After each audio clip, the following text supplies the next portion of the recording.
Welcome to the Creative Penn podcast. I'm Joanna Penn, thriller author and creative entrepreneur, bringing you interviews, inspiration and information on writing craft and creative business. You can find the episode show notes, your free author blueprint and lots more at thecreativepenn.com, and that's Penn with a double N. And here's the show. Hello creatives, I'm Joanna Penn. And this is episode number 797 of the podcast, and it is Saturday, the 1st of March, 2025, as I record this, the first day of spring.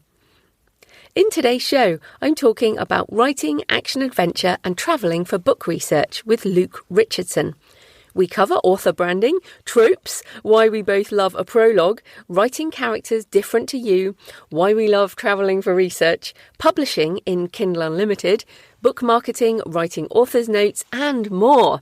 So that's coming up in the interview section. In writing and publishing things.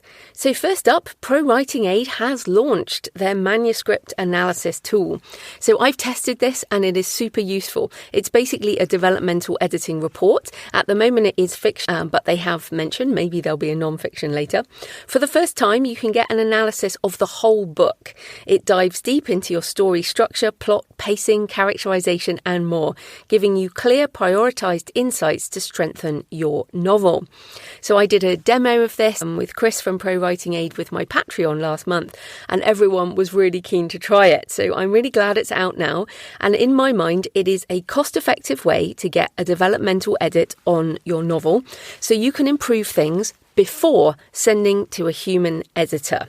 Because I really think with developmental editing, sometimes you need more than one pass, especially if you're newer to the writing process. And there's only so much that can be done on each pass. So I think using this type of thing, and this is how I use Pro Writing Aid anyway, is using it before working with a human editor.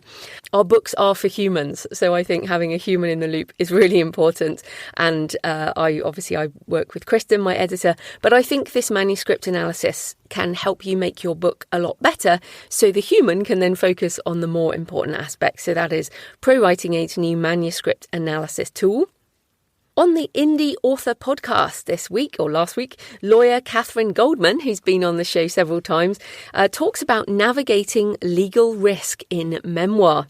Now, this is a topic authors often worry about. I've had questions on this a lot over the years.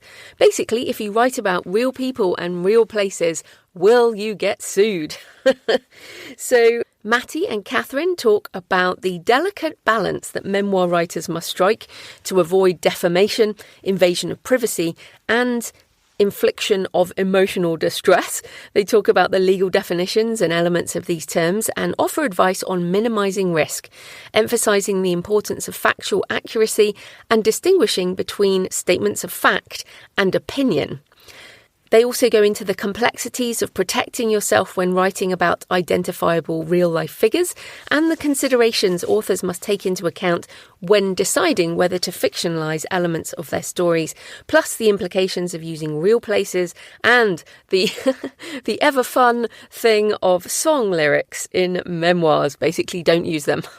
And cautions against seeking input from real-life subjects. They also go into the benefits of including disclaimers to manage reader expectation and reduce legal exposure. I also just wanted to point out these are two Americans talking, and the UK has much more stringent libel laws. So you do have to be more careful in some ways over here. So that is the Indie Author Podcast, INDY Author Podcast, wherever you're listening to this. Then BookBub has an article on social media for authors in 2025. This is a really interesting topic, and I've been talking to some friends about this week. Something everyone needs to make a decision on. I feel like we're at a real tipping point with social media, as in which ones you use. Do you use them at all? Do they work for book sales? I think those of us, including myself, who've been on autopilot with social media for several years, I think it's time for us to have a bit of a reckoning. And I know a lot of people are going through this right now. Okay, so in the BookBub article, which I'll link in the show notes, they found that Meta's platforms are by far the most popular choices, with more than half reporting using Facebook or Instagram at least weekly. Blue Sky seems poised for a big jump in popularity in the upcoming year. 8% more authors plan to use Blue Sky at least weekly this year, although that doesn't seem like a big number to me. Authors are also planning to spend more time on video-focused platforms YouTube and TikTok, despite the latter's uncertain future in the US. And yet, just to remind you, the whole TikTok debacle has not gone away, it's just been put off, so that may come back. Maintaining a presence on social media always requires some level of time investment. More than 90% of authors reported spending at least a few hours a month creating posts for social media. In the last few years, video content, particularly short form, has exploded, but authors don't seem to be making the transition to video content en masse. In fact, over half the authors surveyed spend no time creating videos for social media. I will be part of that. For authors who do produce video, the year they started publishing has a significant impact on their choice of platform. Authors who published their first book after 2020 were more than twice as likely to use TikTok regularly than those whose debuts were released before 2010. And this is not a surprise because that's just a demographic, right? So I did my debut, although that's not really what we called it. I put out my first book in 2007 and there was no TikTok. And what is just the way that most people work is you get used to a platform and that's what you continue using. So yes, younger people are more comfortable with video.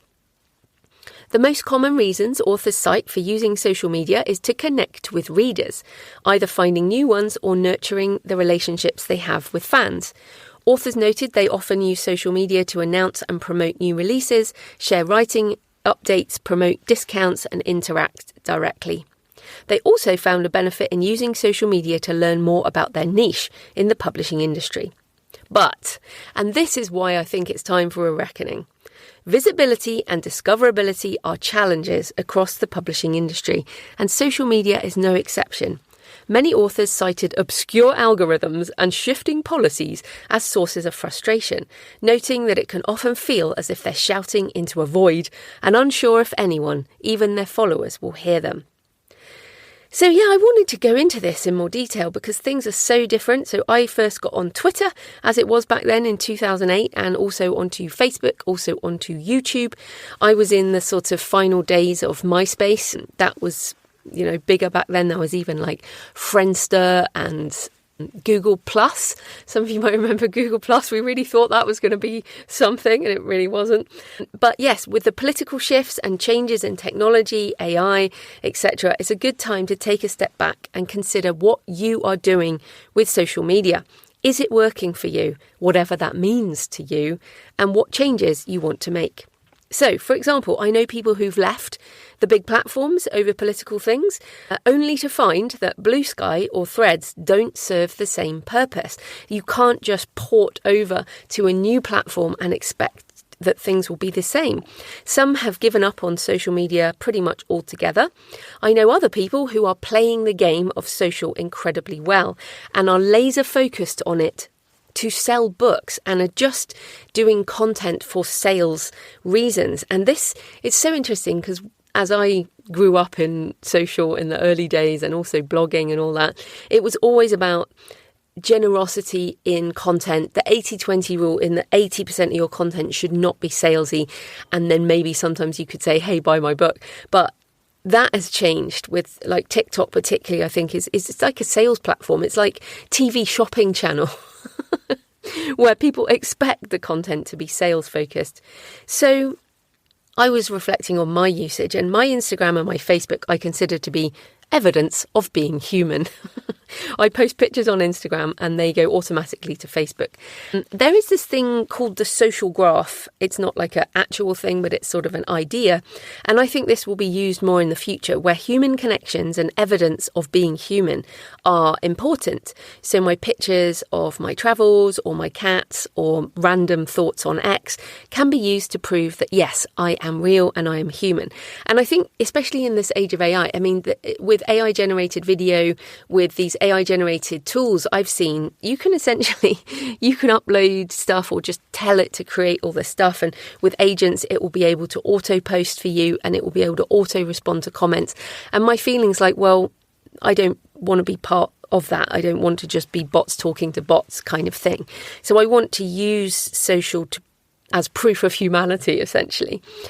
But in terms of X, I mainly use it to find out all the AI news and bring it to you and bring it to my Patreon. So I use it mainly as a listening platform. It is X now, it's not Twitter. So anyone who's still calling it Twitter, it is not the same platform. It's completely different. It integrates with Shopify now. There will soon be a payment platform inside of it. And of course, it has integration with Grok, which is a very open language model. If you want help with marketing not safe for work content, Grok is the model for you, since basically any other model is unlikely to do it. But Grok will do not safe for work. Now, when I considered my social media usage, I really barely use it in an effective manner. I just have to be honest. My use of social media is not effective. How's that for a realization? I do add campaigns sometimes, but not all the time. And this is another reason I'm rebooting my books and travel podcast, which should be coming later in March, in a couple of weeks' time. I'm just sort of setting it all up. I've always enjoyed long form content. That's what I listen to. That's what I create. Podcasting is my strength. So I'm leaning back into that as well. There are 90 episodes of the backlist. Just search Books and Travel Podcast wherever you're listening to this. So I'm not getting rid of my social media. I'm keeping it, but I'm focusing on email marketing, the books themselves with various price promotions, first free in series, and podcasting as my primary marketing channels. And so I wanted to bring this question to you this week. Are you using social media effectively? And this is a question we need to revisit. So if your gut reaction is to say, well, yes, I am. How are you measuring that? What is effective? Does it actually sell books for you? Is it just a hobby, or is it for connection? And which is great. So effective, you get to decide what effective is. You get to decide what successful is. But if it doesn't sell books, then what are your primary methods for book marketing? Because I also spoke to someone recently who started similar time to me, and who said, I'm just not able to shift books anymore. I'm not selling anything. And why is that? And when we talked about it, it was just like, well, she hasn't updated her marketing strategy. Or, not just her strategy, her actual marketing tactics. She's not out there actually marketing. So this is the question. Is social media still working for you? Something to think about this week. I would love to know what you think. Let me know in the comments, or email me, joanna@thecreativepenn.com. So in AI things, the speed of AI changes this week has been ridiculous. So I'm not going to share everything, but a few things stood out this week that are relevant for authors in particular. The first thing is that Amazon relaunched Alexa, now Alexa Plus, which is powered by Claude, which is one of the, more characterful AI models. Powered by generative AI, Alexa Plus is your new personal AI assistant that gets things done. She's smarter, more conversational, more capable, and free with Prime, which is, I was like, oh my goodness, this is crazy. She keeps you entertained, helps you learn, keeps you organised, summarises complex topics, and can converse about virtually anything. Alexa Plus can manage and protect your home, make reservations, and help you track, discover, and enjoy new artists. She can also help you search, find, or buy virtually any item online. Okay, note this. Book discovery and book buying with Alexa powered by Claude. This is fascinating. She can also make useful suggestions based on your interests. Alexa Plus does all this and more. All you have to do is ask. So this is essentially voice mode for Claude. Now, this is a big deal. Claude is excellent. If you haven't used the Claude model, it really is excellent. I use it a lot. It has a lovely, friendly personality, and it's going free to Prime members and anyone who has an Alexa device or the app. They're used to talking to it. And I think I'm kind of gobsmacked about this because my dad, who's in his mid-70s, uses an Alexa device, and my nieces, who are, under 10, they also have used Alexa for the last few years. They're really used to just talking to this device. And now it's a whole lot smarter. I can just see how they're going to adapt really quickly to using it. The press release from Amazon also says Alexa Plus also uses agentic capability, which will enable Alexa to navigate the internet in a self-directed way to complete tasks on your behalf behind the scenes. Let's say you need to get your oven fixed. Alexa Plus will navigate the web, use Thumbtack to discover the relevant service provider, authenticate, arrange the repair, and come back to tell you when it's done. There's no need to supervise or intervene. I'm like, wow, this sounds amazing. I wonder whether it will actually work, but very interesting. So you can already ask Alexa to recommend books and audiobooks, but hopefully this will now get more granular. And I did an episode in December 2023 on how generative AI will impact search. And as ever, I was early on that, but it's really now starting to become pretty true. It's also interesting because this is another step to invisible AI. Most users don't know anything about Claude, and they don't need to. My nieces and my dad, they don't need to know that they're talking to an AI. They don't need to understand the model. They just use it. And I also heard someone say how much they love Apple Intelligence the other day. They think it's amazing. Whereas those of us who use a lot of AI are like, it's not very good. And this was someone my dad's age, and he was like, this is the best thing ever. It's so useful. And this is how most people will use these models. They won't even know they're using it. So Alexa Plus will start rolling out in the US in the next few weeks during an early access period, and then subsequently in waves over the coming months. I would love to know if you get access to this, if you use Alexa now, if you're going to use Alexa Plus. I would love to know what you think if you try it. Use a lot more granular search for things. So if you want a book, let's say you want an action-adventure thriller written by an indie author set in Egypt with a female protagonist. Use a real granular search, not just give me the latest thriller or whatever. So that's Alexa Plus. Then, for authors who dictate, or podcasters, or anyone who wants speech to text for transcription, 11 Labs just released Scribe, the world's most accurate transcription model. Built to handle the unpredictability of real-world audio, Scribe transcribes speech in 99 languages. And this is very interesting. I'm going to try this out because I often find even the best other services for transcription do amazing with American voices, but not other accents. So I'm hoping this does a better job. It is available in the 11 Labs dashboard under speech to text, and that is Scribe. Now, 11 Labs is on fire at the moment, as they also released this week publishing on their Reader app. So, of course, last week I talked about publishing to Findaway Voices and Spotify. This week you can publish to their Reader app. Now, essentially, their 11 Labs Reader app, you can create an audiobook for free. So with the studio, if you want to sell your audiobook on Spotify, you need to use the studio, but you can use the 11 Reader app for free. They say it's the fastest, zero-cost way to create and distribute immersive audio for your book, and there will be a payment platform which is currently available to US residents only, but is going to roll out. What is interesting is you can see audience insights, so like when people stop listening, for example. You can, as a reader, now, I don't know, if you've been listening a while, you might remember I talked about this in my 2020 book on AI, and I said with AI audio, in the future, you'll be able to change the voice on the app as the listener, depending on what you want to listen to. So let's say I narrate my book, but actually you'd rather listen to a male voice, then you'll be able to just choose that on the reader. This is what this app does. So I think that's pretty interesting. But the problem right now is, of course, you can't publish these files to the other platforms. So essentially, you have to decide what you want to do. If you want to sell and distribute your book on Spotify or your own site through BookFunnel or on Kobo or YouTube or any of these other things, then you do have to use the studio and you do have to pay for that. However, if you just want your audiobook done for free and available on the 11 Labs Reader app, you can do that.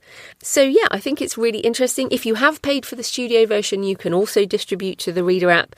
So the point is that there are lots of opportunities to get audio out there, and who knows where this will go. I think they're really going to invest in this Reader app.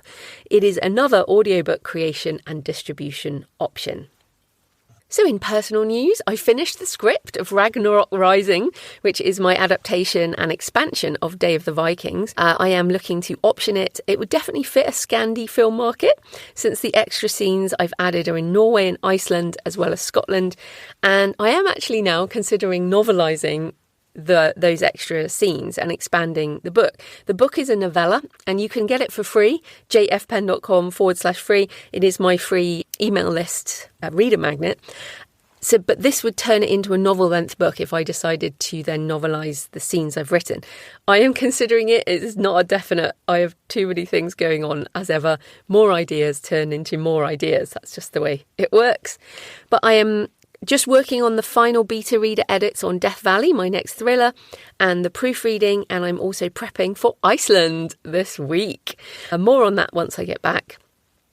I'm also putting together the Kickstarter campaign, doing the book trailer, which is really fun, using Midjourney and Runway as ever. I'm doing the formatting, sales page, all of that. Amusingly, talking about audio, I'm going to narrate the audiobook myself as a human. The reason is mainly because Audible still doesn't accept AI narration, even with my voice clone, and I get a substantial amount from Audible each month, and I don't want to miss out on that. So all of that to say, I'm in the, finishing energy phase of Death Valley, and I am hankering to write something new. I am going to do the script of Death Valley. I'm going to pitch that at London Screenwriters Festival in April, as well as Ragnarok Rising, depending on what happens with that. So I have lots of things happening. I will probably also write a short story next, because I do want to do my short story collection this year as well. Lots going on. But yes, as ever, we have different phases of our writing, and I'm mainly in finishing energy. So thanks for all your emails and comments and photos this week. Barbara left a comment on the show notes. I'm working on my first Kickstarter campaign for a non-fiction travel memoir. Woohoo! And this interview with Oriana was super helpful, especially the comments about doing the video. Gulp. Yes, video is tough, but as we talked about with Oriana, it's a really good idea to do one. Even if it's just short, people can see you're real, you're a human, and you care about your project. Okay, please leave a comment on the podcast show notes at thecreativepenn.com or on the YouTube channel or Spotify. Message me on X @thecreativepenn or email me. Send me pictures of where you're listening. Joanna@thecreativepenn.com. I love to hear from you. It makes this more of a conversation. So today's show is sponsored by Pro Writing Aid, because however you choose to publish, whether you go indie or you want a traditional deal, you need to make your book the best it can be. And this is also great timing given the launch of the manuscript analysis developmental editing tool. So Pro Writing Aid is one of my absolute must-use tools in my writing process for both fiction and non-fiction and short stories. Once I've finished my first draft, I use Pro Writing Aid to fix up any issues before printing and hand editing, and then I use it again.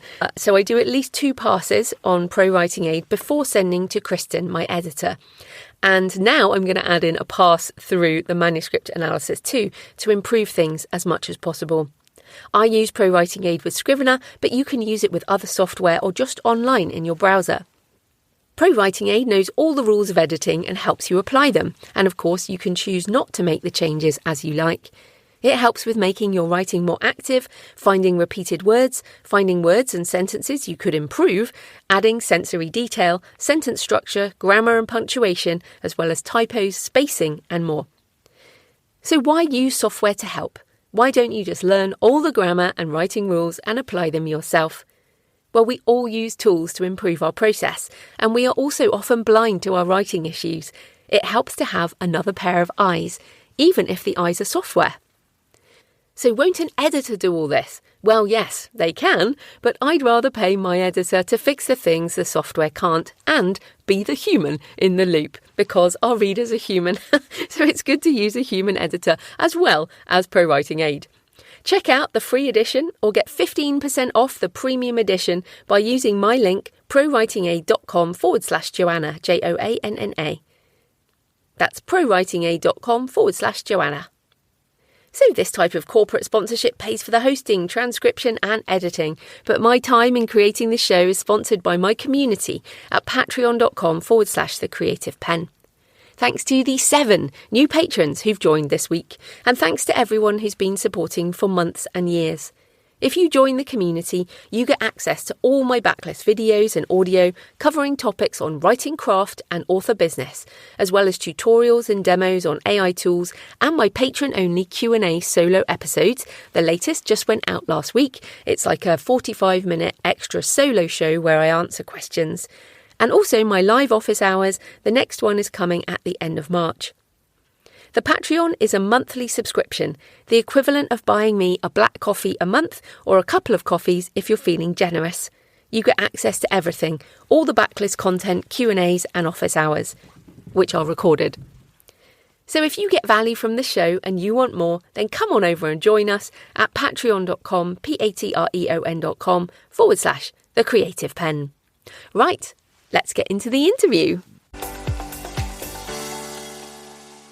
Luke Richardson is the best-selling author of the Eden Black Archaeological Thrillers and the International Detective Thriller series. So welcome to the show, Luke.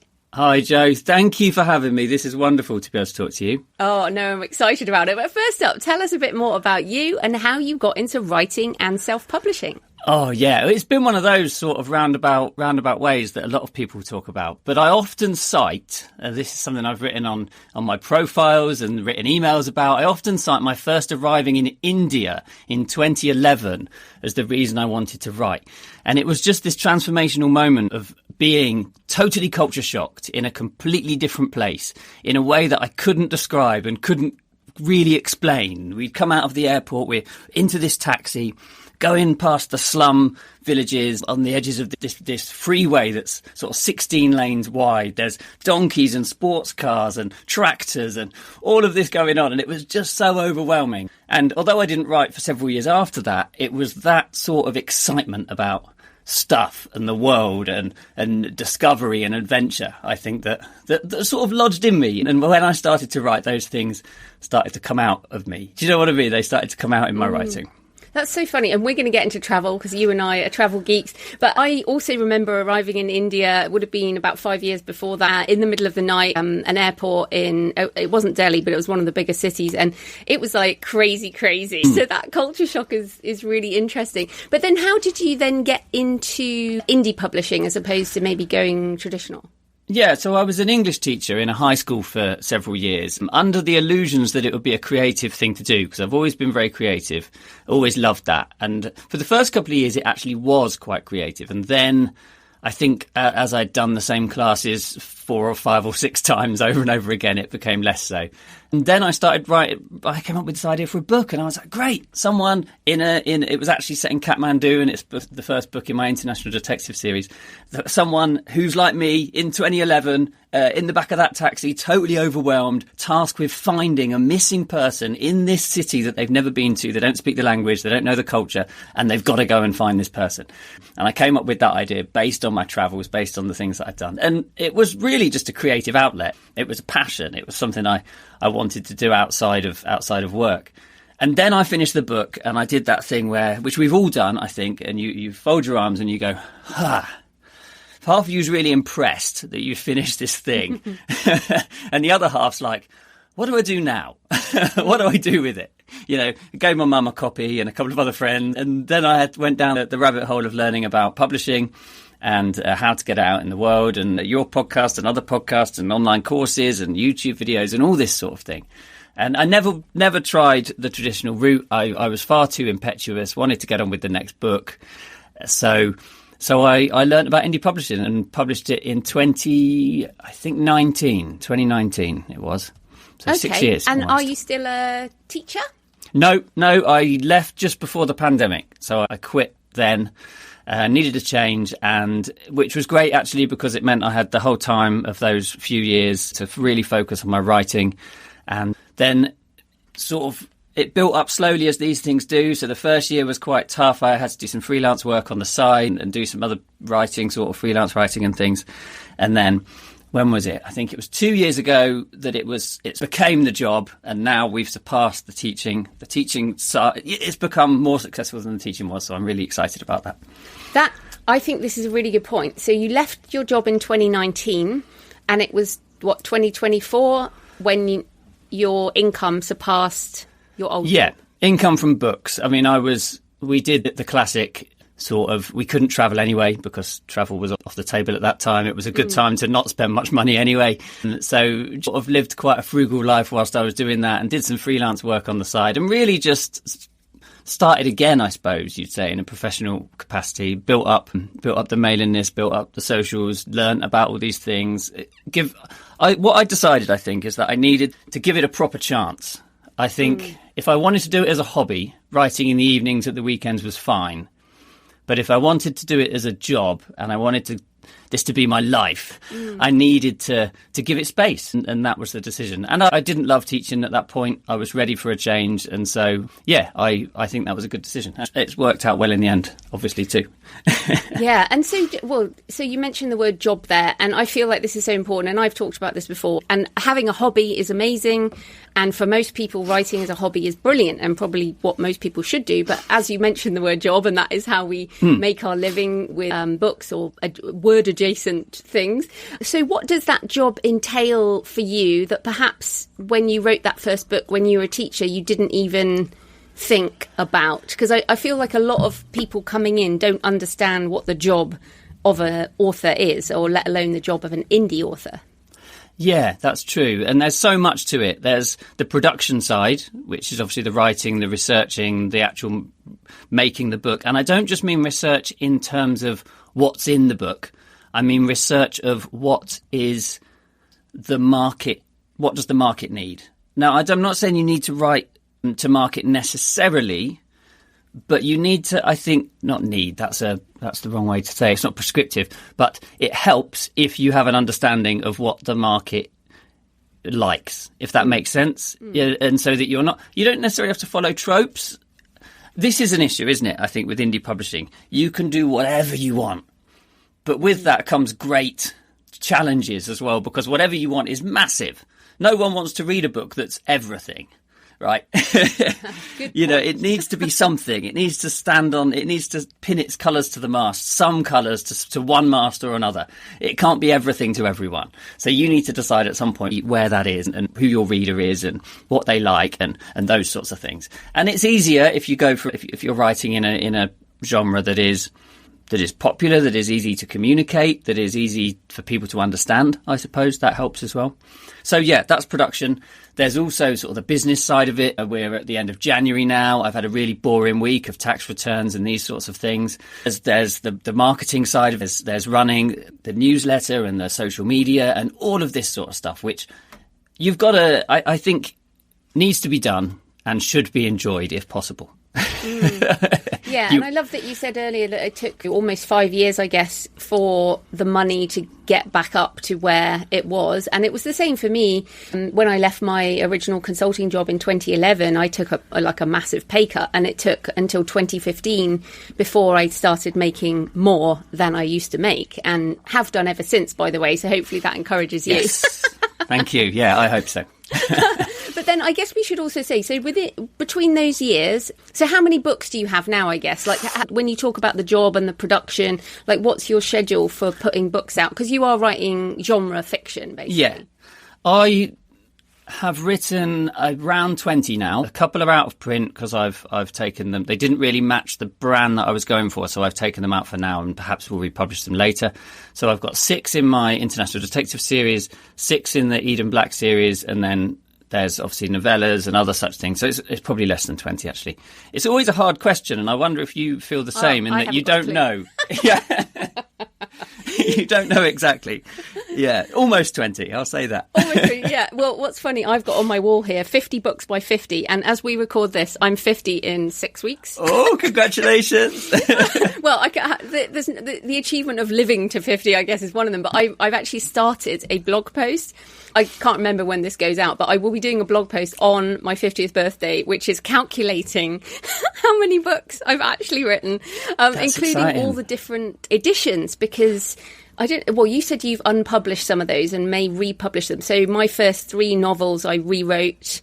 So they're in 2nd edition, some of them are in 3rd edition. A lot of my non-fiction is in multiple editions. So those ones you unpublish, so people know. When you wrote them originally and published them, you must have thought they were fine, and then you decided to take them down. So why did you decide to do that? And is that something people can prepare for in advance so that they don't have to unpublish things? Now, I would like to put them out again, and it's probably just me being too perfectionist, actually, because I know people have read them and enjoy them. They're a good series. I wrote them with Stephen Moore, who I know you know as well. It was a collaboration project we had. And but my books now are very family friendly. They're very clean. They're sort of in the vein of Indiana Jones style, whereas those books I wrote with Steve were a bit darker. They are a bit more sort of nefarious.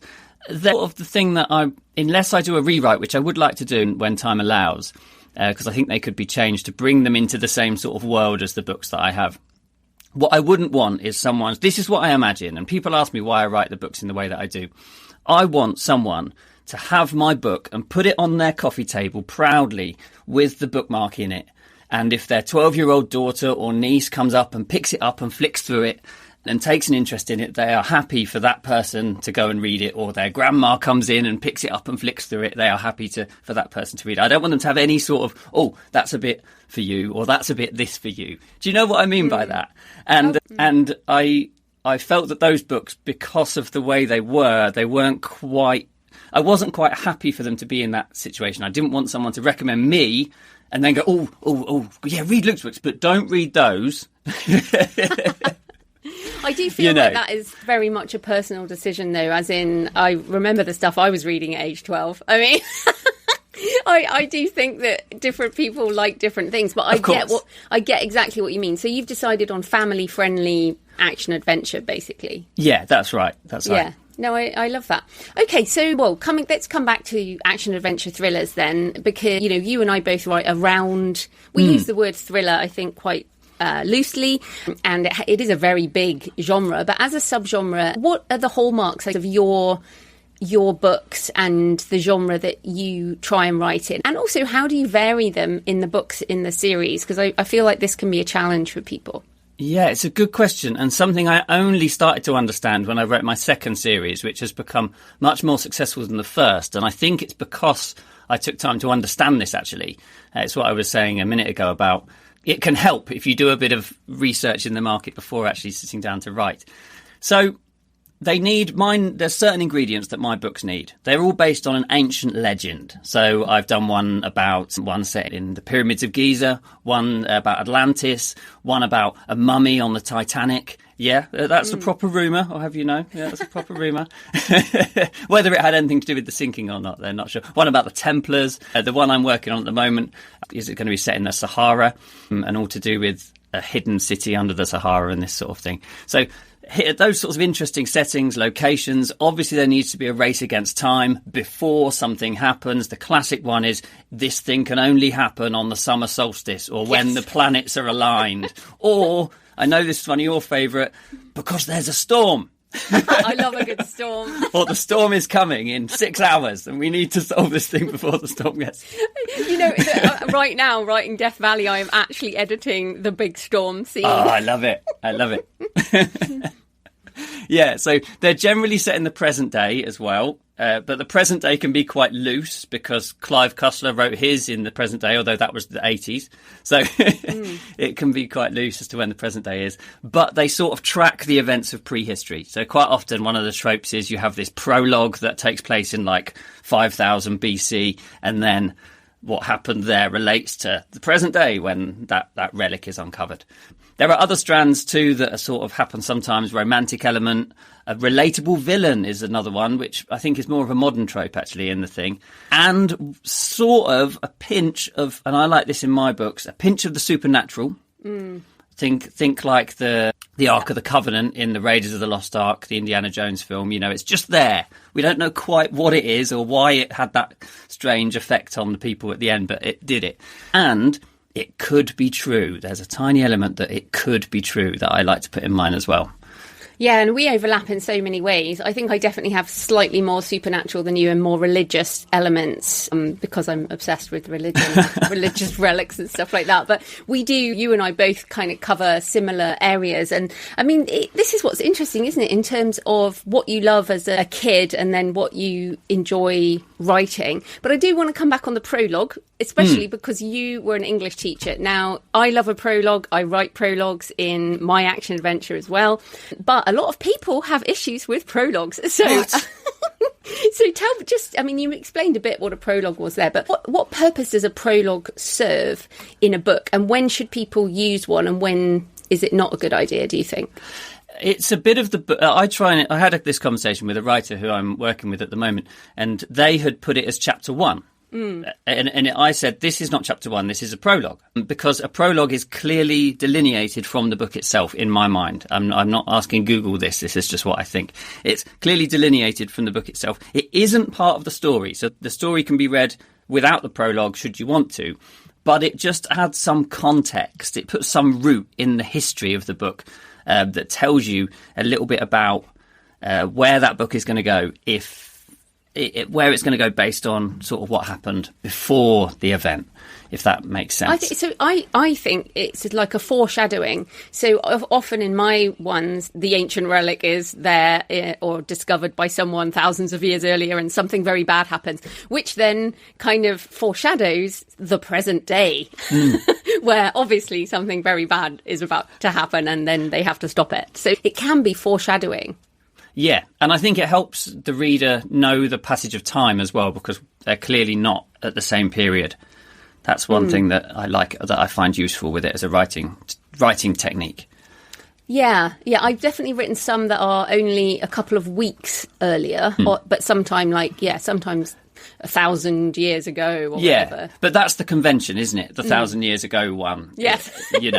The couple of weeks. I'm not saying that can't be a prologue, but I'm saying the convention in my mind, and I could be completely wrong, is that it's sort of, someone putting the capstone on the Great Pyramid and then it cuts to black and then we see someone in the present day driving through the pyramids on a Jeep or whatever. Yeah.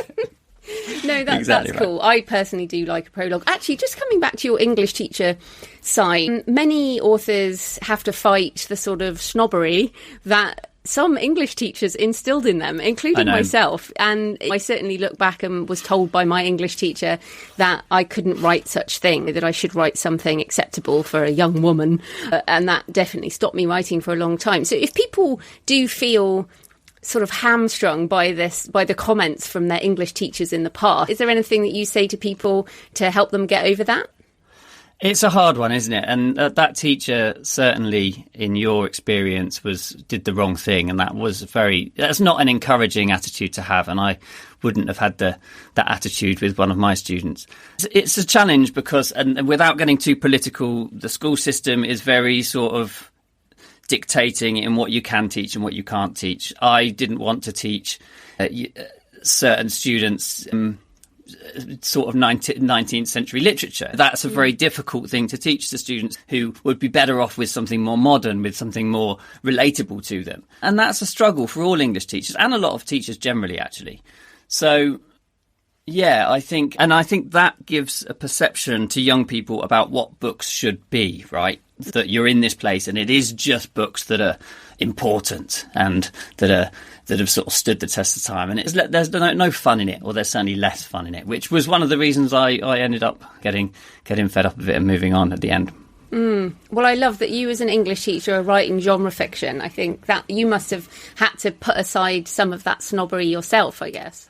I don't think I ever had that snobbery, to be honest. Well done, I think writing should be fun. I've always thought it should be fun. There's no reason for it not to be, right? That's why people open a book. That's why they get involved in this imaginary world for an escapist adventure, and it's our job to make that fun. And sometimes we put a bit of history and a bit of social commentary, perhaps, or one of our opinions. We slip that in there as well, and that's fine because we've honoured the reader, the contract with the reader to make them enjoy themselves as well.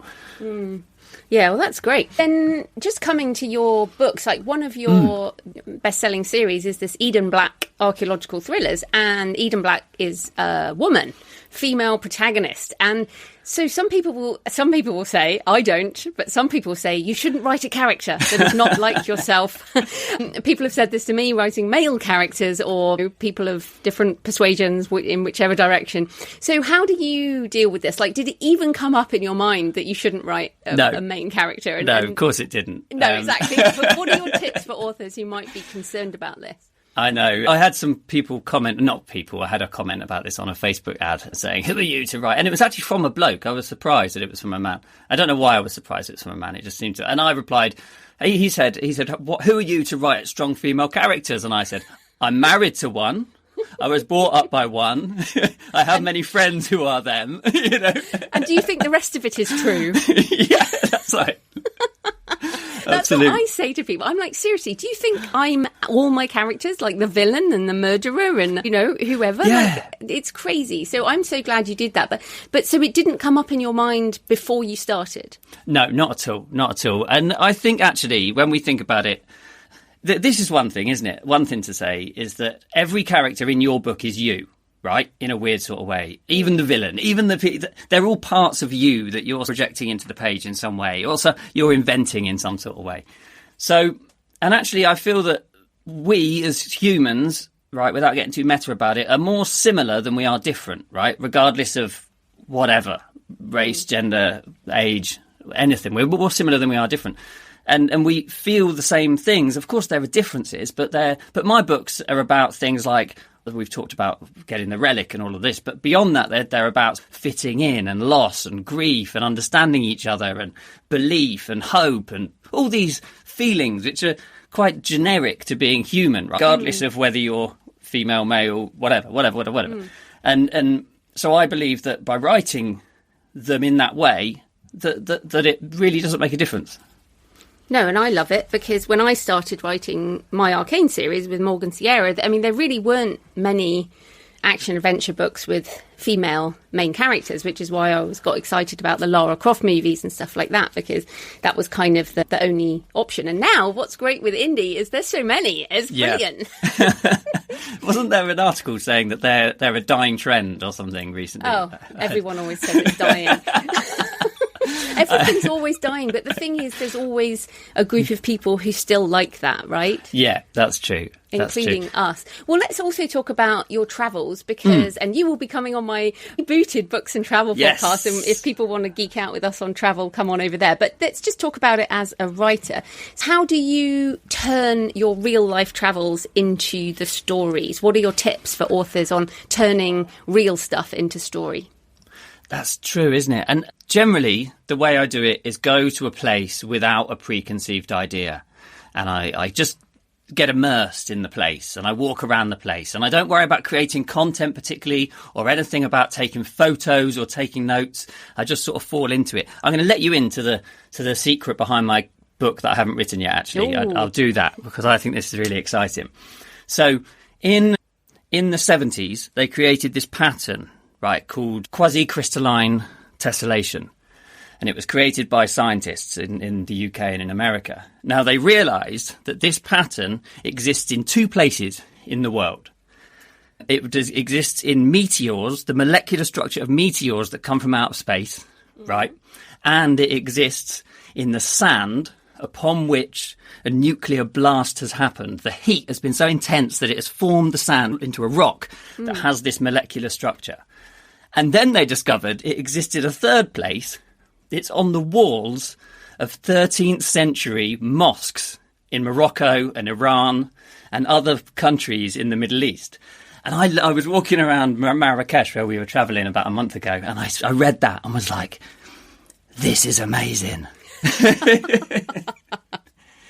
It's nuts, isn't it, to think that these cutting edge scientists were doing this thing in the 70s. And yet it was there already in this mosque in Marrakesh, and there's one in Iran, I think, and somewhere else. There's this pattern on the wall of the thing. And of course, because I'm a writer, that gets me going. I'm like, whoa, maybe the Islamic scholars of the 13th century were trying to communicate something to us in the modern era.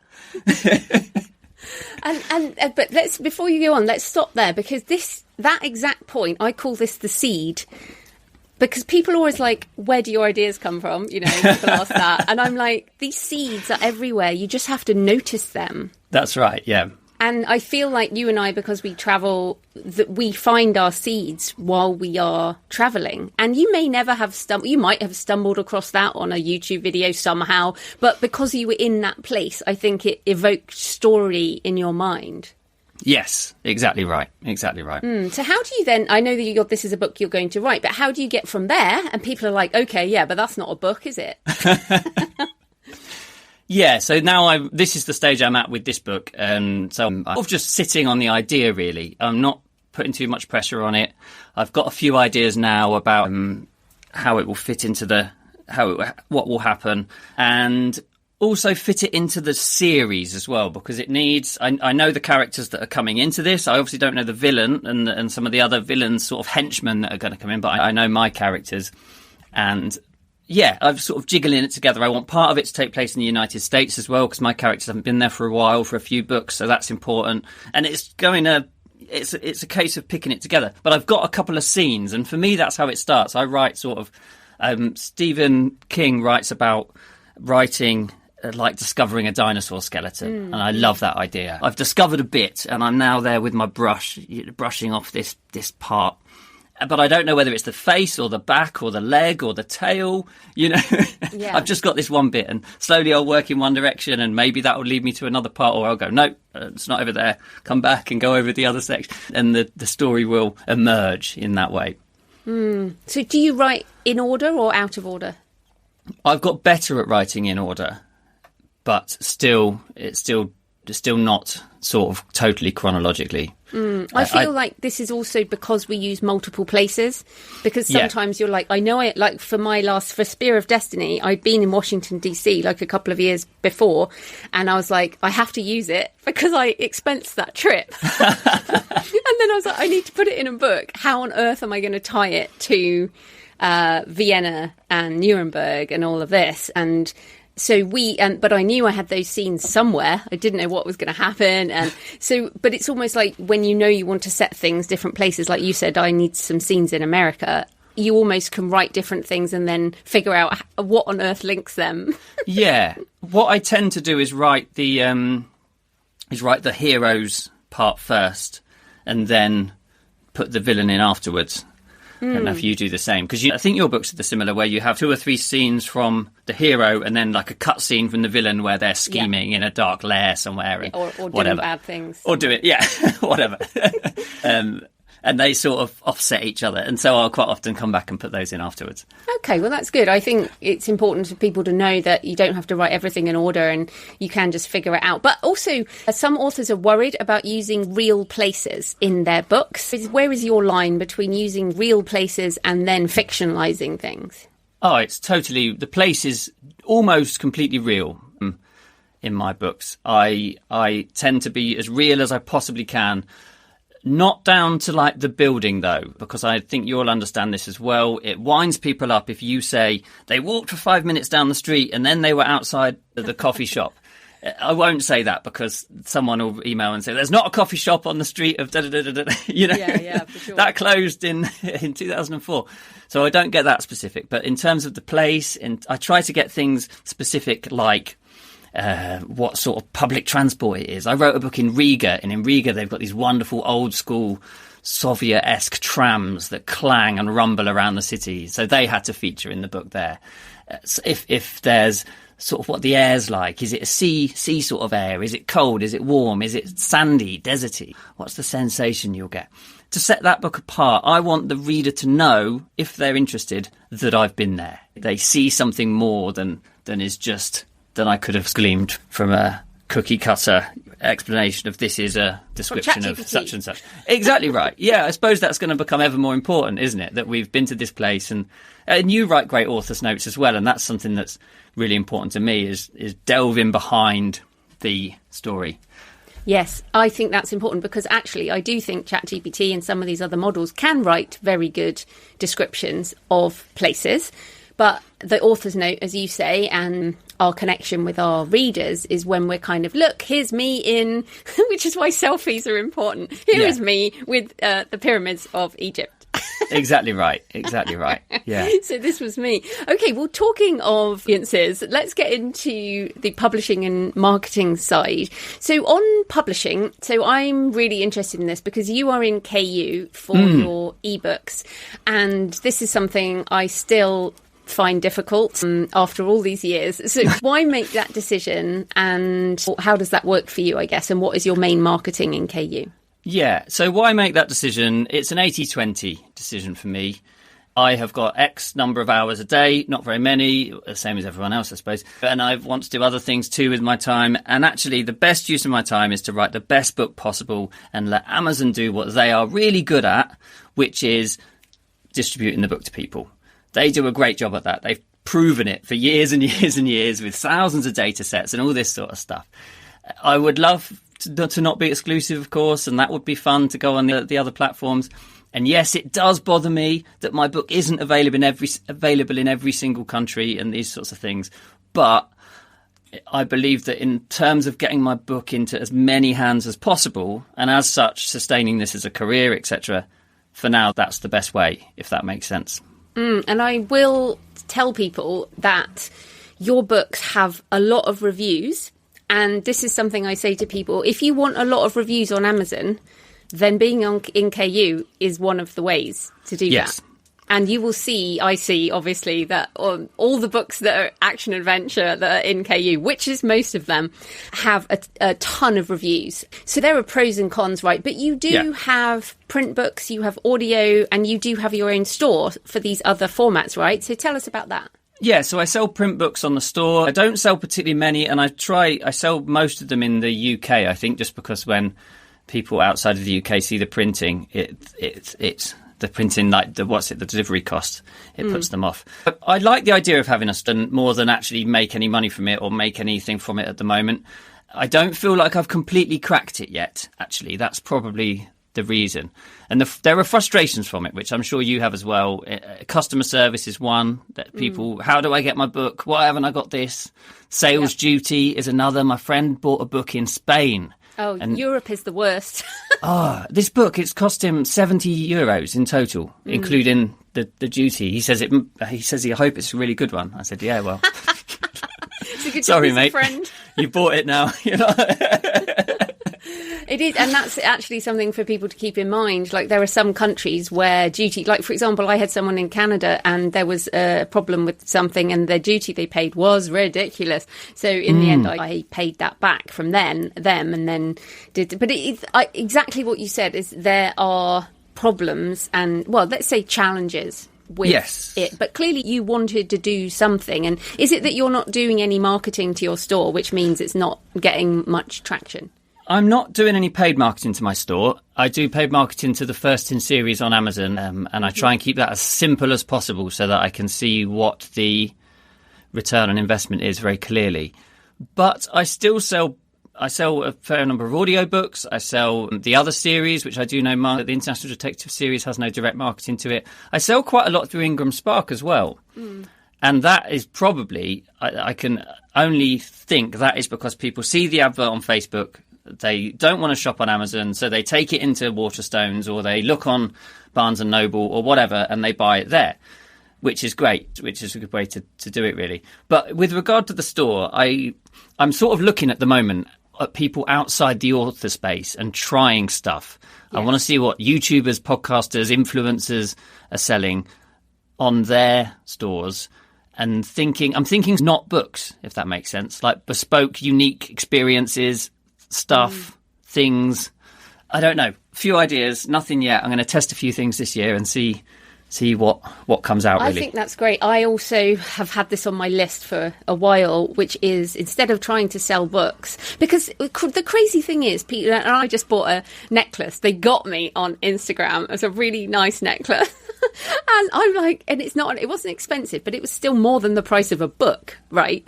And I just bought it. It was a one-click purchase from a store. I didn't know them. Yeah. They had good reviews. So I was like, okay, I'll buy that. It came and everything. And I was like, what makes people buy something that costs £50 from somebody they don't know and then resist paying £20 for a book from an author they like. Like, it's crazy. So is it easier to sell non-books to people and then upsell them on a book? That is what I'm thinking. I'm trying to look at it in the way that a YouTuber would. Now, a YouTuber puts all their content on YouTube and they don't bemoan the fact that they're exclusive to YouTube. They just put their content on there and they get their payment from their ad clicks or whatever it is every month, and that's fine. But what they do have is underneath the video, they have this bar, and I'm part of this various people, and they're selling coffee, tin openers, hats, all sorts of things. And I'm like, this is cool. This is great. You know, I like this. I like this coffee that's... I do like the idea of selling coffee because I drink a lot of coffee. Yeah. So at the moment, I've got this idea of potentially some of the sort of stuff you might find in one of the markets in one of the places, the cool bespoke jewellery and funky textile, small things that you can post or whatever. A few things like that I'm going to try and see how it goes, really. That's the testing phase. Yeah, and I like that. And I think we do need to think differently because, I mean, one of the basic things, I mean, with KU, for example, and in fact, page reads and sales. So with sales, Amazon hasn't changed the $9.99 cap ever. We've had a $9.99 cap on ebooks since the beginning. So even with inflation, we can't charge more for a book. And then the page reads obviously generally trend downwards.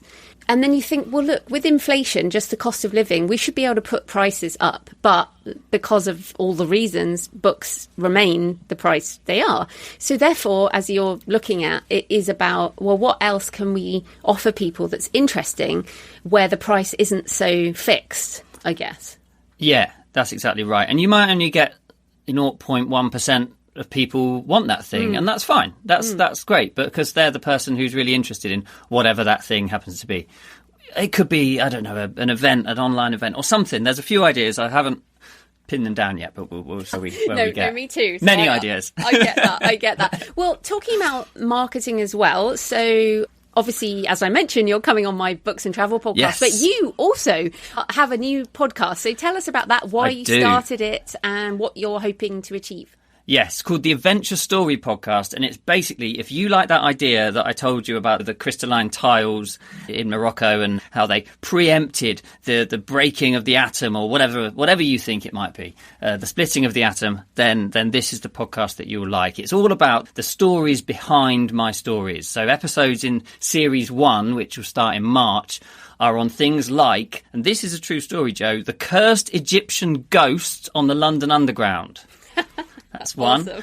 The Legend of the Crystal Skulls, the truth behind the Legend of the Crystal Skulls. There's an episode on Cambodia from a guy who grew up there. In fact, he's really excited about that. There's one about lava tubes, the truth behind lava tubes. Oh, there's a few I've planned this week. Oh, a couple on the Templars as well. So it's all the sort of history behind it's like an extended author's note in podcast form. That's what I'm going for. And so why are you doing that? As in, you said you do paid marketing to your first in series on Amazon. You have a business, you're doing well. Why podcast? I think it's trying to be more authentic is important to me. I want people to know me as the person behind the stories. I want them to, because it's important for me to tell people, and I do this in my emails quite a lot, that by buying my book, by reviewing my book, by sharing my book, you're not just having the story, you're supporting me and my family and this house that I'm standing in now. And that still blows my mind that the mortgage is paid by people buying books. It's wonderful. It's an incredible thing.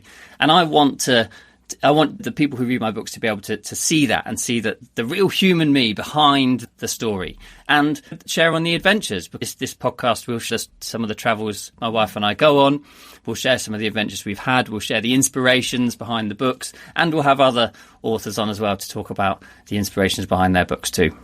Fantastic. So where can people find you and your books and the podcast online? So by the time this goes out, the Adventure Story Podcast will be live as well. It will be on wherever you listen to podcasts, but also the adventurestorypodcast.com and my website, lukerichardsonauthor.com. Brilliant. Well, thanks so much for your time, Luke. That was great. Thank you. So I hope you found this discussion interesting, and Luke's podcast is also live now. So if you enjoy action adventure, check out his books and his show. And also my arcane thriller series, The First Stone of Fire, is free on all the ebook platforms and my store, jfpennbooks.com, also in audio and print. And you can check out my next pure thriller, No Supernatural, at jfpenn.com/Death Valley, which will redirect to the Kickstarter pre-launch page as this goes out, and then to the book on launch. Let me know what you think of today's episode. Please leave a comment on the podcast show notes at thecreativepenn.com or on the YouTube channel. Comment on X at thecreativepenn or email me, joanna@thecreativepenn.com, and send me pictures of where you're listening or your favourite cemetery or churchyard. So next week, I'm talking about The Creative Cure with Jacob Nordby. And we both found it a revealing discussion that went into things we didn't expect to discuss when we first got on the line. So I think you'll find it interesting. In the meantime, happy writing, and I'll see you next time. Thanks for listening today. I hope you found it helpful. You can find the backlist episodes and show notes at thecreativepenn.com/podcast. And you can get your free author blueprint at thecreativepenn.com/blueprint. If you'd like to connect, you can find me on Facebook and X at The Creative Penn, or on Instagram and Facebook at JFPennAuthor. Happy writing, and I'll see you next time.